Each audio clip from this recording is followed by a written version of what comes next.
Hi, my name is Bailey Owen, and I will be sharing with you the benefits of hippotherapy for cerebral palsy. My goal today is to increase awareness of hippotherapy in general and share its benefits for individuals with cerebral palsy.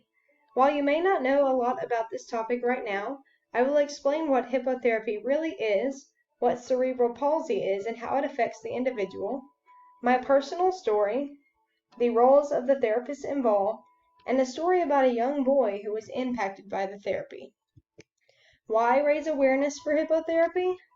Reach Therapeutic Writing Center blessed me with the opportunity to volunteer my time and witness firsthand all of the progress and obstacles that these individuals are able to overcome while building a relationship with a horse and the therapist by their side.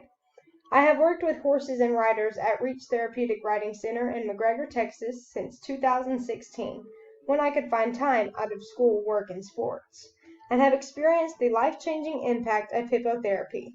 To see a child or adult with a disability, specifically one who is wheelchair-bound or battling cerebral palsy, completely dependent on others, get mounted onto a horse, and week after week grow to be more confident and stronger as they learn to hold themselves up and be in control.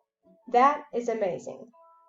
To see the smiles, hear the giggles, or growing communication from riders who are nonverbal, the progress is remarkable. I truly believe that my volunteer work through REACH has shaped me into the person that I am today, and my passion for pursuing the medical field for the opportunity to help others in my future. What is hippotherapy? The term hippotherapy comes from the Greek word hippo, meaning horse. Therefore, hippotherapy means the therapeutic use of horses. This specific therapy is focused on the individual's neuromuscular development, being enhanced when their body makes adjustments to the gait, tempo, rhythm, repetitions, and cadence of a horse's movement. Hippotherapy can easily be confused with therapeutic riding, although the two are different.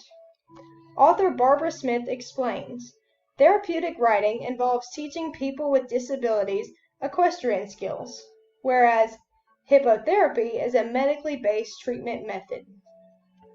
One can say that simply being on a horse is therapeutic, but the horses used in hippotherapy are particularly special.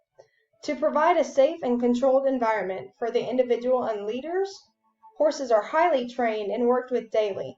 The term bomb-proof comes to mind when describing these incredible horses used in therapy. Desensitization training for these horses is a crucial step towards therapy lessons, as the animal needs to be equipped to maintain a calm nature, controlled movements, and the development of a trusting relationship with the rider and leader. A hippotherapy lesson can include various activities and is unique to each rider based on his or her skills, preferences, and the severity of the disability.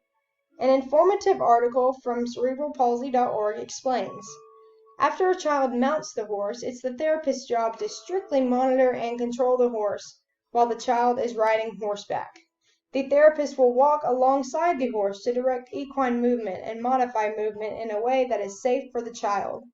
As the therapist monitors the horse, he or she is also monitoring the child to watch for changing physical reactions such as balance, control, strength, and range of motor skills.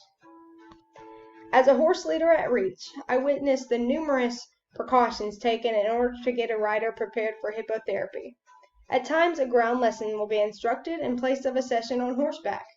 Ground lessons will focus on development out of the saddle and incorporate more hands-on work for the rider, such as grooming, learning, and leading.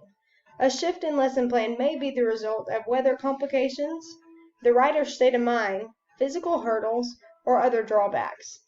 Therapists encourage a range of activities as they enhance different strengths. While active changes in hippotherapy lessons are being made at times, the well-being of the individuals and horses involved will always be the first priority. When interacting with these very large animals, the questions of a child's safety may concern some individuals. While there are generally very few risks involved with hippotherapy, some common sense steps should be taken by parents to ensure the safety of a child. and children should be provided with appropriate safety equipment such as helmets and safety padding during all sessions. One of the biggest challenges for individuals with cerebral palsy is motor skills and function.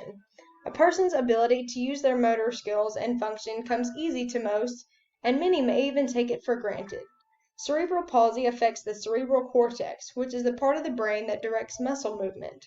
A horse's gait has three-dimensional movement, equine movement, similar to a human, that helps a child plan physical responses to the horse's movement. Symptoms of cerebral palsy are reduced by these movements, subtle adjustments, and positioning to maintain proper balance and posture. The Children's Theraplay Foundation conducted a small case study on one of their beloved patients named Braden. Over time, the organization recorded observations of the young boy before physical therapy and with physical therapy. Observations of his progress focused on his time on the horse, head control, sitting, locomotion, and motor planning and hand-eye teaming. Continuing results of their research highlights Braden's ability to sit up independently, hold his head up for as long as he likes, 40 minutes of bench sitting, walking progress while being supported at his trunk by an adult, and lastly, how he loves playing ball with a facility dog, throwing it for Dorian and watching him retrieve it. The young boy's father, Todd, explains, "As Braden's riding the horse's movement helps mimic the human gait and the weight-shifting patterns that he needs to learn to better walk on his own and build up that core muscle strength. It just helps with everything from eating to doing better at school, to be able to stand more upright and turn to look at what the teacher is doing and interact with other students."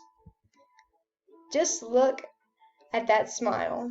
Alongside the original focus of hippotherapy, treating physical disabilities, communication and confidence are also enhanced as the therapy is used by occupational therapists, speech and language pathologists today. In the case study, physical therapist Teresa Keithley explains, "Braden, like most of the children we serve, has so much fun during treatment in the clinic and on the horse that he doesn't realize how much work he's doing.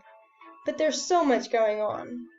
When a patient is enjoying their treatment, it allows them to view the work in a more positive light and ultimately increase development." Lois Brady, a speech and language pathologist and author of Apps for Autism, says, "Children may feel more comfortable communicating with a horse than a human. Luckily, therapists can help children direct their horse friends by using all modalities of communication, including sign, vocalizations, and picture exchange." In conclusion, hippotherapy is a wonderful option for an individual battling cerebral palsy and gives people hope for living life to the fullest. I have experienced the transformative power firsthand through my volunteer work with REACH. Improvement of motor skills and function, and the boost of communication and confidence are key benefits of hippotherapy for individuals with cerebral palsy. The definition of the word hippotherapy simply means the therapeutic use of horses, but it is truly so much more, as it is a life-changing experience for every individual involved. Help out small nonprofits like REACH by getting your hands dirty and volunteering, or by donating money or needed items. You can go out into the world and make a difference.